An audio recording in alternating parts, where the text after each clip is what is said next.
মা নাও আজকের টাকা। ভালো করেছিস, এটা দিয়ে 1 কেজি চাল আর 250 আলু নিয়ে আসি গিয়ে। সীমা, তুমি আবার এই নোংরা কাপড়গুলো ব্যবহার করছো। আমি তোমাকে কতবার বলেছি যে এগুলো শরীরের জন্য বিষ। চাল কিনতেই আমরা হিমশিম খেয়ে যাই। তুই ছাড় তো এইসব কথা।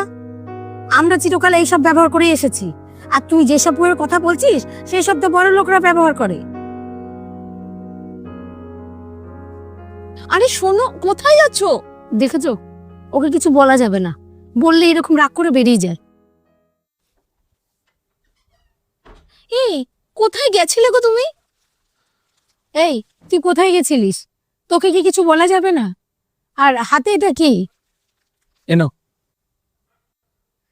এটা কি?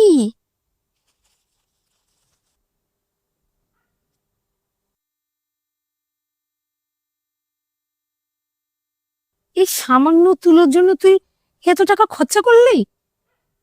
তুই তো জানিস আমাদের নুন আনতে পান্তা পোড়াচ্ছে। মা এটা টাকা নষ্ট নয় তো?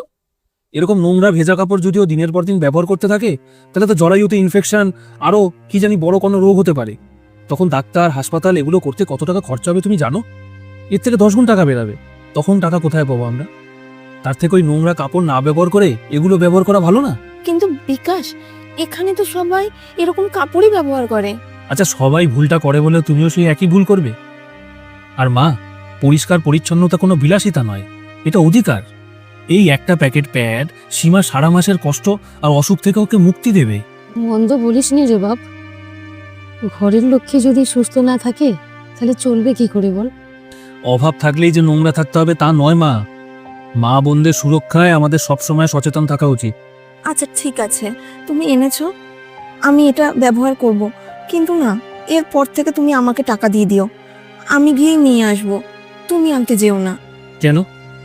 না, আসলে এইসব জিনিস তো আমাদের জন্য, মানে মেয়েদের জন্য তৈরি করা হয়েছে। আর তুমি যদি এইসব দোকানে আনতে যাও, যারা আশেপাশে দেখবে তোমাকে নিয়ে মজা করবে, আমার ভালো লাগবে না। তার থেকে বরং আমিই যাবো পরের বার থেকে আনতে, তোমার আনার দরকার নেই। আর তার থেকেও বড় কথা হচ্ছে, তোমরা ছেলে মানুষ, তোমরা যদি এইসব ধরো, এগুলো ঠিক না।